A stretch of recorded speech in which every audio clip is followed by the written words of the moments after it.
Muy bien, entonces, ahorita que se están conectando. A las 9 de la noche.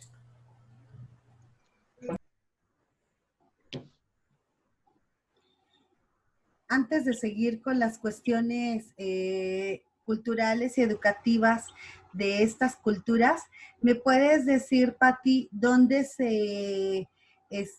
en dónde se localizaba esta cultura mesopotámica? ¿Entre el río qué y qué? El río Nilo. ¿No?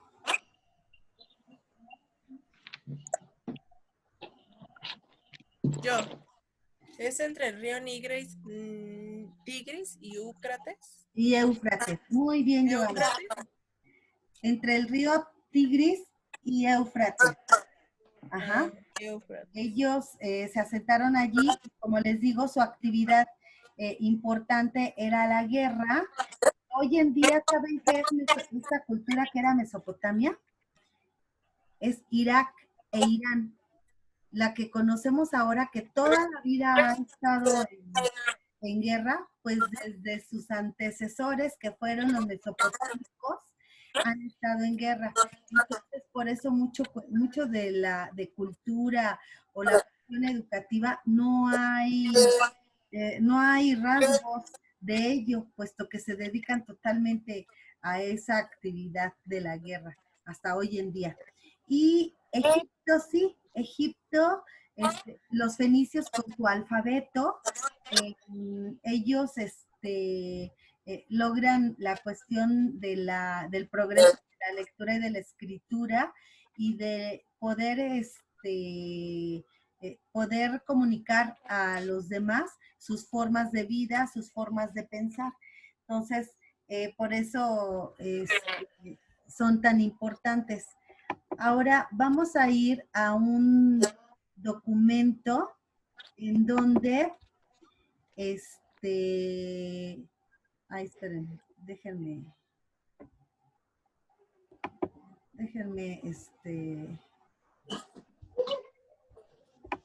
compartirles este documento en donde se habla de China. China, a partir de que pues fue de cierta manera una cultura muy cerrada, tan es así que su muralla lo dice todo. Ellos eran totalmente individualistas. Vamos a ver un poco de esto de la educación en China, de la China antigua, China antigua. ¿Me puedes comenzar a leer, por favor, Mariana? Introducción, ¿sí la alcanzas a ver? La pedagogía. Sí, voy. Dice, la pedagogía como disciplina contemporánea llegó a China a comienzos del siglo XX. Al referirnos a esta disciplina, argumentamos que llegó a China, y no que nació en China, ya que fue introducida en nuestro país por extranjeros. Durante ese siglo, el concepto de pedagogía que llegó a la República Popular China fue desarrollándose paulatinamente hasta llegar a establecerse tal y como lo conocemos hoy en día. Actualmente, la pedagogía se conoce como una gran área disciplinar en la que se inscriben todas las ramas de la ciencia de la educación, entre las cuales existen relaciones internas, con un objetivo común de estudio, la educación humana. ¿Le sigo? Ajá, sí. Debido a este proceso de cambio, existen en China numerosas instituciones que se dedican a su estudio, así como los investigadores, cuyo trabajo da lugar a un gran número de investigaciones y publicaciones. La evolución de la pedagogía continúa como proceso activo, enfrentándose al gran número de desafíos que surgen con cada situación novedosa de este siglo. Ajá, entonces aquí tú misma, Mariana, ¿cuál fue el aporte o cuál fue el objetivo común de su estudio? ¿Mande? ¿Cuál fue su objetivo común de su estudio de China en cuanto a la pedagogía china? conocer la forma en cómo el ser humano podría aplicar la educación. Ajá, pero en esos momentos no era tan importante esa parte. ¿A qué se refería? ¿A la educación qué? Lo dice en el segundo párrafo. ¿La educación qué? Bueno, a ver, se conoce como una gran área que existía, bueno, ahí lo que yo no entiendo es que existen las relaciones internas, ¿no? Con un objetivo común de ¿Cuál? La educación humana. Exactamente, ese es el punto medular. La educación humana fue uno de los aportes más importantes de la educación china. Ajá, la educación humana. Ahora, los procesos de desarrollo, fíjense que se dividen en tres partes, desde 1901 a 1949, que ya fue del siglo XX, pero en su primera etapa, en esos momentos de su primera etapa en educación, fíjate que lo más importante era para ellos la comercialización, la disciplina y el orden. La comercialización, la disciplina y el orden. Entonces, ¿cuáles eran sus aportes educativos? Era que las personas tuvieran una estructura de vida, es decir, que fueran totalmente disciplinados en todas sus áreas de desarrollo, ya sea en la familia o en los lugares donde ellos se impartía la educación. Entonces, es importante que China, que en este país, a pesar de de su encierro, se puede decir, cultural, económico y político, eran personas con muchas ventajas, ya que tenían una organización familiar y cultural era excelente, porque les digo, había estos dos principios, orden y orden y disciplina. Ahora les voy a compartir algunos aportes que hoy en día esta cultura todavía ha prevalecido. Y si me puedes ayudar, por favor, Karen, a leer. Aquí está. En donde dice: formulación de la autoconciencia de la pedagogía como ciencia. ¿Me puedes ayudar a leer? ¿Sí la alcanzas a ver? No mucho, pero voy a desactivar mi cámara para poder. Ajá. La autoconciencia de la pedagogía como ciencia en China se formula en la base a reflexiones sobre el pasado. Después de reflexionar sobre el desarrollo de la pedagogía en China durante el siglo XX, se empezaron a analizar los factores que causaron ese lento desarrollo y el porqué de la atrasada situación en la que se encontraba el país con respecto a otros países. Este análisis ponía atención, en primer lugar, en los factores históricos y sociales, los cuales se situaban fuera del ámbito pedagógico. Después, se analizaron los factores propios del ámbito, es decir, se enfoca en el sistema teórico, los métodos de investigación y en el mecanismo interior, el desarrollo de la pedagogía. Pronto se abrió un nuevo ámbito de investigación pedagógica llamado metapedagogía. ¿Puedes seguir leyendo, por favor? Sí. El debate actual sobre el desarrollo de la pedagogía en China. Existen todavía debates en China en torno a la naturaleza de la pedagogía. ¿Qué es la pedagogía? ¿Es la pedagogía una disciplina de carácter teórico o práctico? ¿Es la pedagogía una ciencia? ¿Es la filosofía de la pedagogía una disciplina de ciencias de la humanidad o de las ciencias sociales? Hoy en día, estas cuestiones se siguen debatiendo en China. Según Herbert, en la pedagogía se reflejan los principios generales abstraídos de los procesos de actividades educativas. Esta generalización es parte del proceso. Ajá, muy bien. Y ya creo. Sí. Entonces, ¿a qué se debe esta cuestión de la educación? ¿Cómo conceptualizaba la pedagogía en la cultura china? ¿Me puedes decir tú misma, Karen? ¿Cómo conceptualizaba? ¿Mande? ¿Cómo qué, perdón? ¿Cómo conceptualizaba la pedagogía china? ¿Cómo era conceptualizada?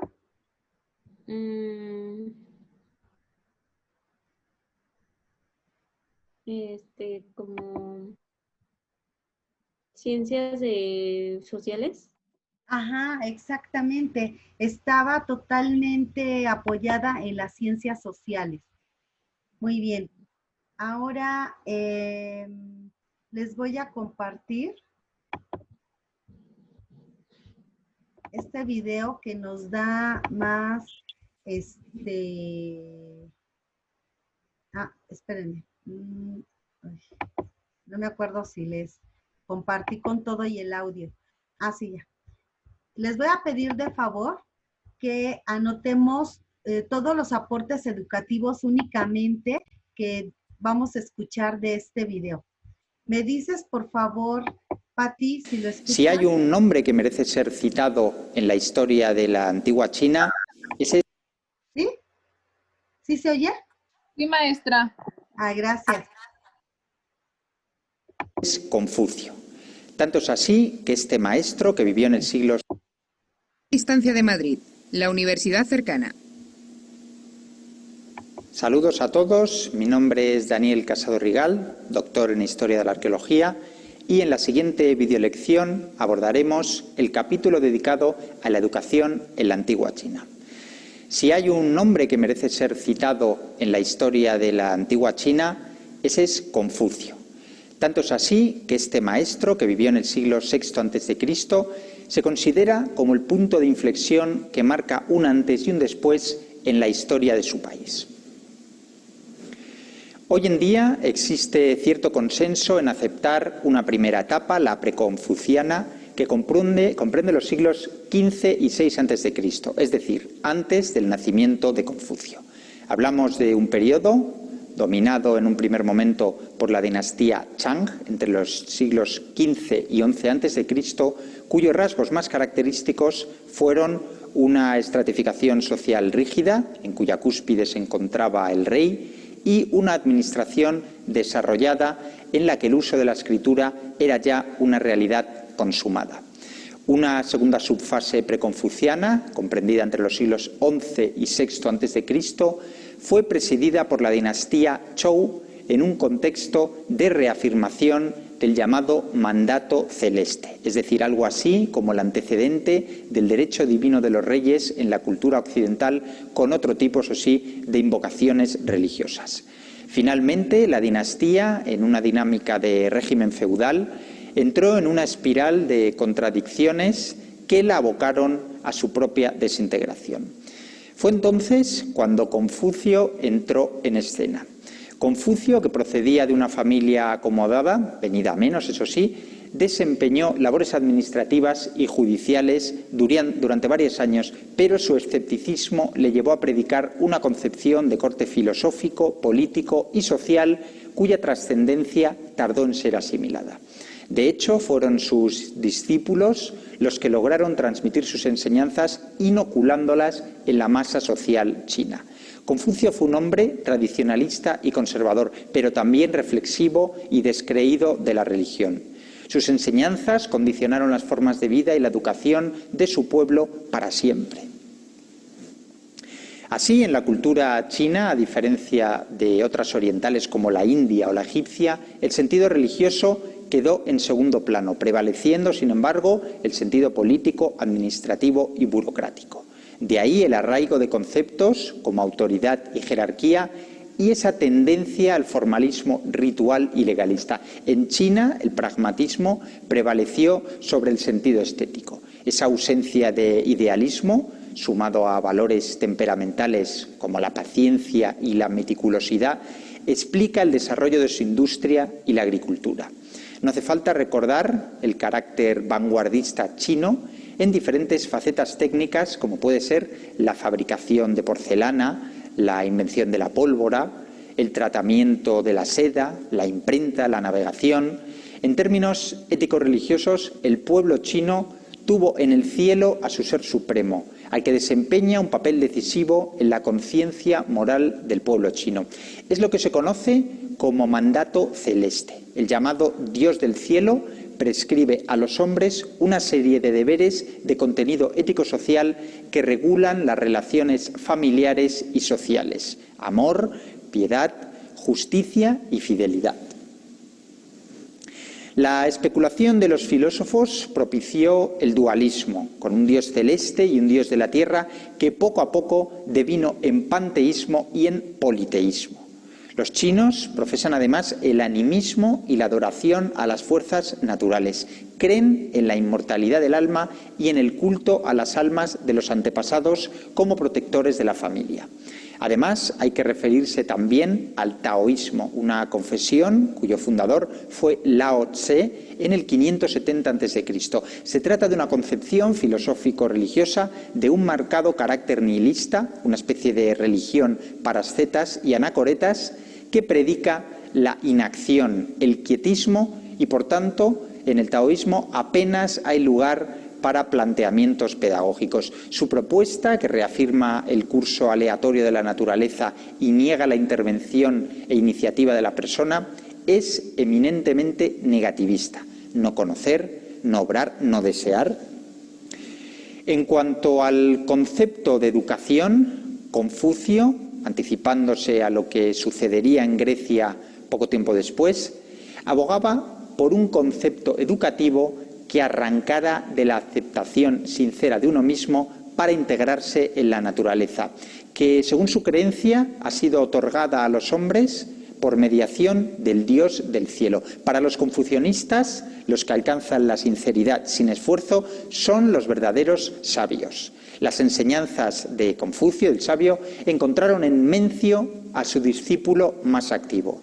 Mencio, al igual que su maestro, creía ciegamente en la bondad de la naturaleza humana. Creía en la compasión, la gratitud y la modestia como valores consustanciales al ser humano. Por eso abogaba por el autodesarrollo y por fortalecer una serie de impulsos innatos. Mencio pensaba que la mala educación tenía su origen en el abandono de uno mismo y en la perversión de la naturaleza humana. Aquí menciona, chicas, en esta diapositiva que está poniendo el autor de esto, la parte medular de la educación.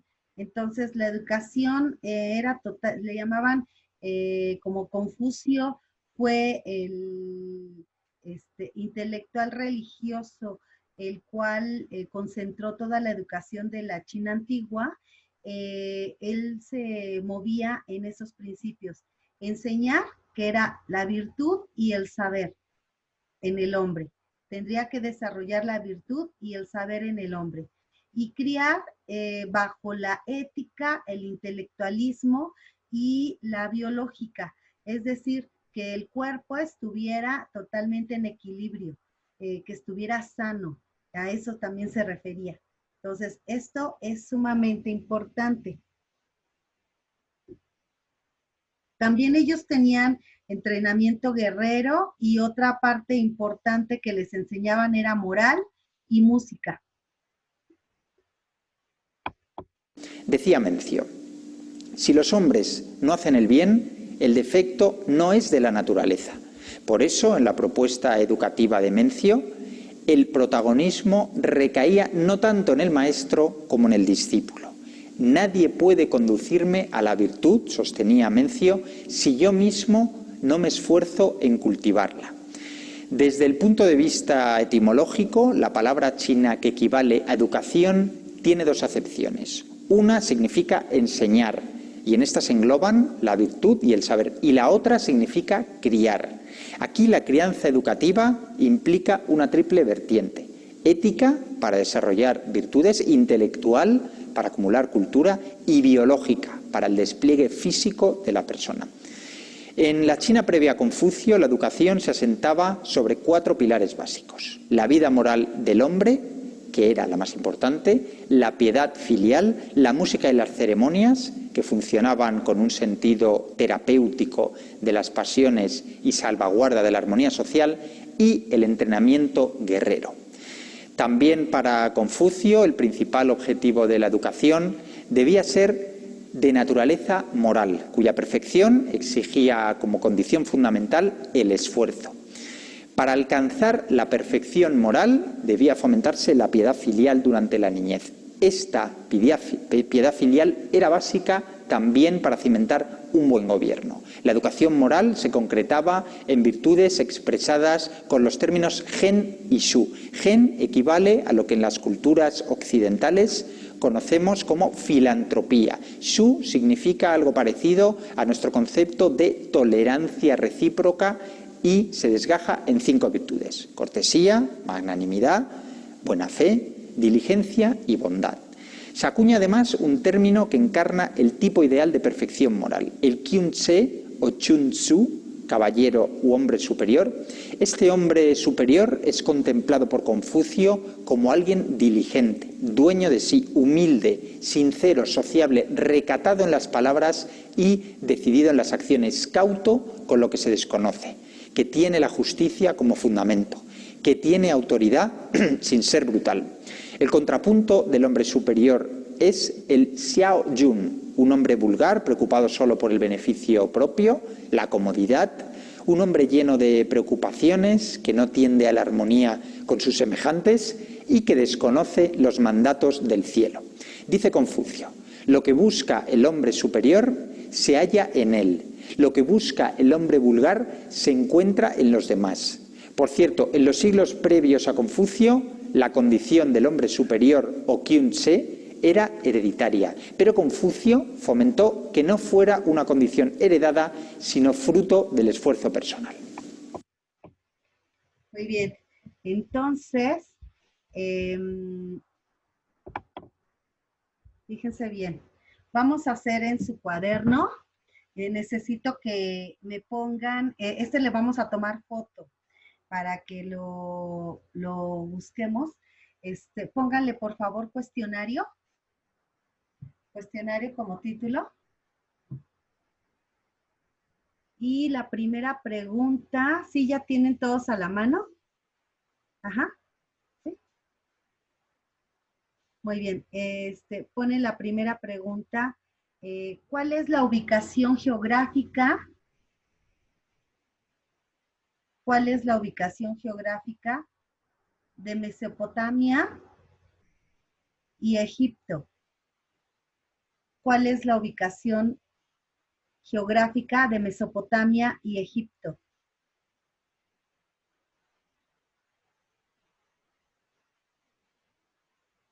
Dejen espacio para que la puedan responder.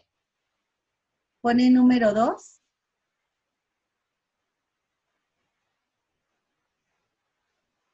¿Cuál fue una de las primeras ciudades? ¿Cuál fue una de las primeras ciudades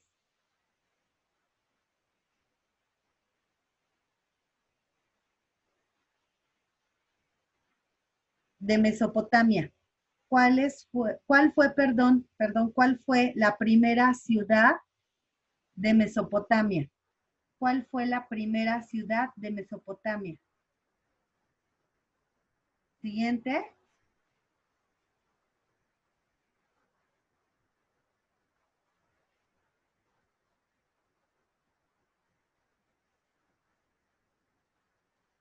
¿En qué se basaba la actividad educativa? La actividad educativa en Mesopotamia y en Egipto. En Mesopotamia y en Egipto.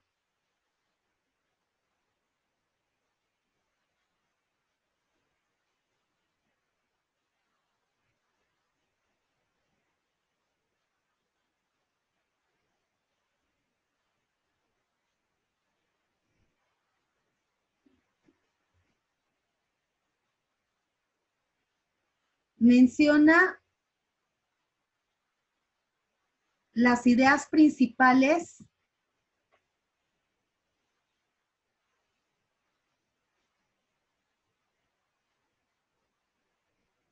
de educación en China. De educación en China.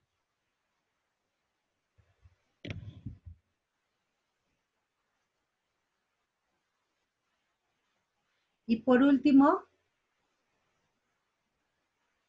¿cuál es el nombre del personaje chino que impulsó la educación? ¿Cuál fue el personaje chino que impulsó la educación? Ahora les pido un favor, respóndanlas, por favor. Respondan las preguntas. Les doy 3 minutitos para responderlas. Son poquitas.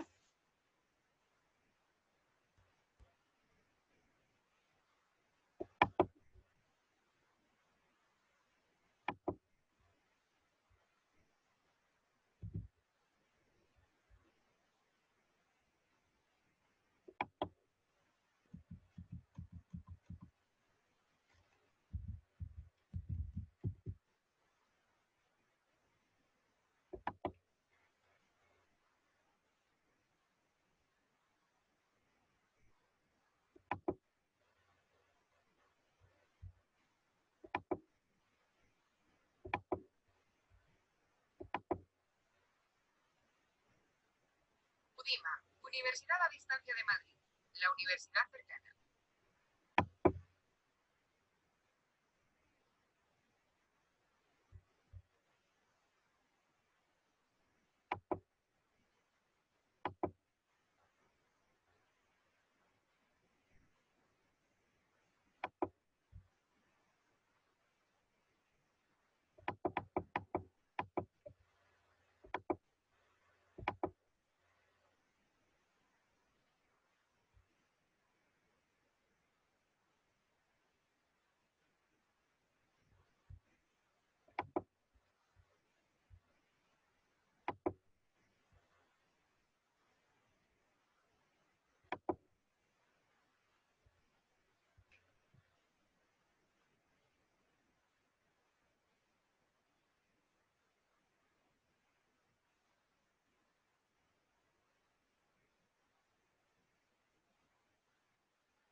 ¿Listos? ¿No? Muy bien, vamos poco a poco a resolverlas. La primera pregunta, ¿cuál fue, Pati? ¿Cuál es la ubicación geográfica de Mesopotamia y Egipto? Se encuentra entre los ríos Tigris y Éufrates. Ajá, en medio del río Tigris y Éufrates, Mesopotamia. ¿Y Egipto? Éufrates y el otro es Babilón, Nilo, que diga. A las orillas del río Nilo. Muy bien, a las orillas del río Nilo. Muy bien. Mariana, ¿me puedes decir la segunda pregunta? ¿Cuál fue una de las primeras ciudades en Mesopotamia? Y yo ¿Cuál? puse que es Sumeria. Algo así se dice. Sumeria. Sumeria, ¿no? ¿Y alguien puso otra? ¿No? ¿Todos pusieron Sumeria? Maestra, ¿no era también Nippur? También Ur. Muy bien, exactamente, muy bien. Gracias, Michelle. Muy bien, Mariana. ¿Me puedes decir, Giovanna, la tercera pregunta? Sí, maestra. ¿En qué se basaba la actividad educativa en Mesopotamia? No te escucho muy bien. ¿Te puedes acercar un poquito? Gracias. ¿En qué? ¿Sí me escucha? Sí, ahora sí. Ah, ok. ¿En qué se basaba la actividad educativa en Mesopotamia y en Egipto? Yo le puse que fueran disciplinados en la familia o lugares donde impartían la educación. Creo que ahí está equivocado. ¿Alguien tiene otra respuesta? A ver, Mariana. Yo puse en que las personas tuvieran una estructura de vida. No, bien. ¿Alguien más puso otra respuesta? A ver. No sé si estoy bien, será en el... Oh, no, creo que la confundí, porque puse en el mandato celeste. La respuesta es en la agricultura y en la guerra. En la agricultura y en la guerra. Ajá. Karen, ¿tú coincidiste con esa respuesta? Sí, bueno, es que puse que primero era por medio de alfabeto, bueno, de jeroglíficos, y ya después en Egipto era agricultura, en Mesopotamia en agricultura y guerra, y en Egipto posteriormente era cultura, artes, ciencias Muy y bien. el alfabeto. Muy bien, ajá. Entonces, sí, esta complementa la respuesta de Karen. Muy bien. Primero era la agricultura, la guerra, precisamente la escritura.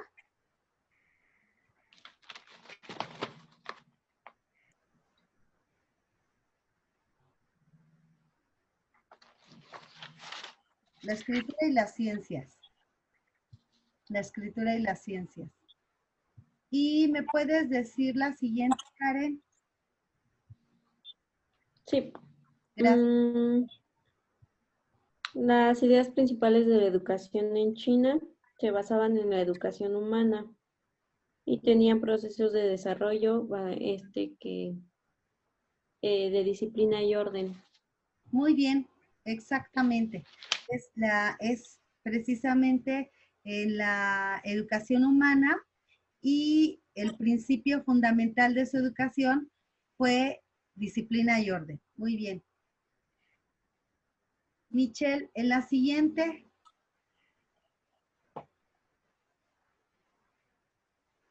Dice, ¿cuál es el nombre del personaje chino que impuso la educación? Y la verdad no me dio tiempo de contestarla. Ajá, ¿alguien se acuerda de su nombre? De este personaje que dijeron de China. Confucio. Muy bien, Giovanna. Ajá, muy bien, Karen. Confucio. Muy bien, Confucio. Porque de allí se basó totalmente su educación. Y pongan entre paréntesis, por favor, adelante de donde anotaron Confucio, ¿en qué se basaba su educación? Aparte de la moral, ¿en qué más?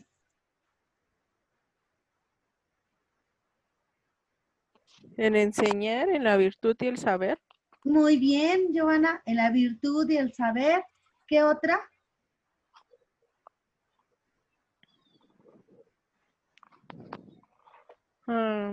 Pues es que yo le puse que bajo la ética, el intelectualismo y ¿Sí? la biología, que es el cuerpo sano. Exactamente, esos son los que faltaban. El intelectualismo, lo biológico, ¿y qué más, Giovanna?